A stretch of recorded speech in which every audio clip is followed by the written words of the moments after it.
Good morning and welcome to episode 4 of Small Doses. Welcome!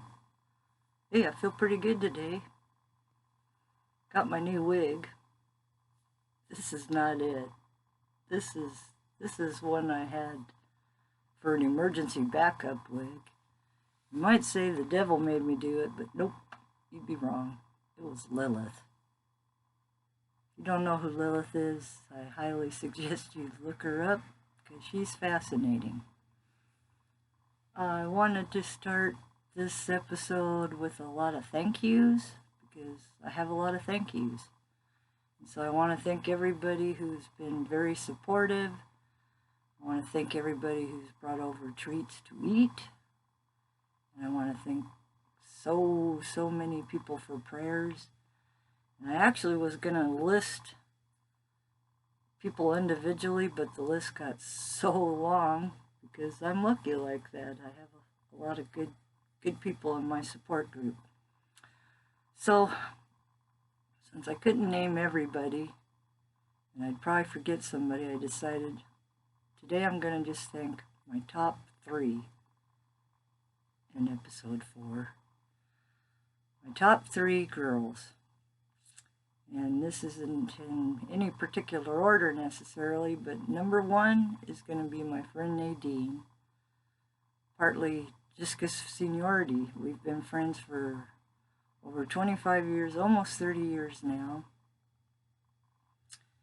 I love Nadine. She is my favorite person to have a conversation with on anything. Because no matter what we're talking about, if we get interrupted or we talk over the other one, we can stick a pin in it and get back to it 2 months later and never miss a beat. So I love you, Nadine. Number 2 might surprise some people because I haven't seen her. Oh my goodness, I haven't seen her in almost 20 years, but we're like this. And that's my friend Brittany, across the pond. Hi, Brittany. Brittany is in my top 3 because David Bowie. She reminds me of the Babe. What Babe? Babe with power. Power of voodoo. Voodoo? She do. So, hi Brittany. Thanks for being in my top 3. And my number 3, again, not in necessarily any particular order, but number 3 is my friend Christina. Because she is my ride or die bitch. Doesn't matter. She's there. She's a little quick on the trigger sometimes. I have to be careful when I tell her I'm upset with something because she is ready to take care of it for me. So, thank you to my ride or die bitch, Christina. Yay! So, that's my thank yous. I'm thankful that today I have no appointments. Yay! Tomorrow I have another 3.5 or a little over 3-hour chemo session. I'm hoping this one goes a little better than the last 2. This last one, I've been nauseous pretty much the whole 2 weeks. That sucks. The first session, I didn't have any nausea really, but I did have a little bit of a pooping predicament. For those that have queasy stomachs or don't like hearing about poop, now would be a good time for you to just move along. Nothing to hear. Nothing to hear here. So yeah, the first session, first you're just all tired and anxious, and then it's done. And then you're really tired and you just sleep. But I had about 3 days at least after the first session that I felt so good I thought I was actually going to just skate through all this and not have any side effects. Oh yeah, I was wrong. If you look at the list of side effects from chemo, it's a pretty long list. But way high up on the list it says you will either get A, diarrhea, or B, constipation. Like, that's your only options. So if I had known that, I know which box I would have clicked off, but I didn't know.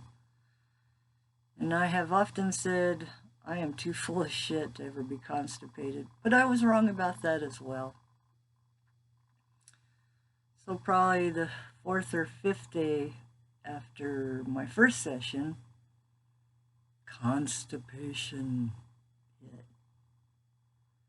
It was awful, you guys. I know a lot of people suffer from this a lot. I had not been one of those people before, so I really, really have a lot of empathy for you now. When you can't poop, it's just awful. Especially when you know there's something in there, it just don't want to come out. You might want to do the prairie dog thing and stick its head out a little end and go back, and yeah, it's just awful. And so yeah, I'm not used to that, so it was pretty bad. And that's the only time I had nausea, was when I tried to poop. And I was just so constipated that when I would try, just waves of nausea would hit, and I was almost crying. And I tried singing. I thought maybe that would distract me, so I was singing, Lord help me, Jesus, I wasted, and that's about as far as I got, and I couldn't sing. I was almost passing out. It was awful. Actually, and this has never, ever, ever happened in 40-some years with my husband. I called him into the bathroom and told him, you got to find the enema bucket. Never did find it. So that first night was pretty rough. Every time I tried to poop, it felt like I was passing the Hope Diamond. I checked, no diamonds.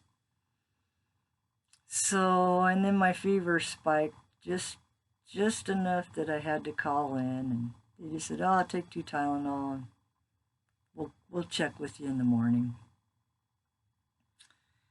In the morning, I still hadn't gotten any relief, so I called and asked what I should do, and they told me to go get this kind of stool softener, this kind of laxative, this, and I sent my husband off to get them. He came back and he brought X-Lax and something else. And I said, oh, I'll try the X-Lax because chocolate. And it tasted pretty good too. And as soon as I ate it, I called my nurse person up and told him, hey, this is what my husband got, and I just ate some X-Lax. And she said, oh no. I said, what do you mean, oh no? She said, oh, you shouldn't have taken that. It was a little too late. I already did. So, anyway, she said, no, that's not what you need to get. Trying to tell my husband what she was saying while she was saying. I finally just handed the phone to him and let him talk to her.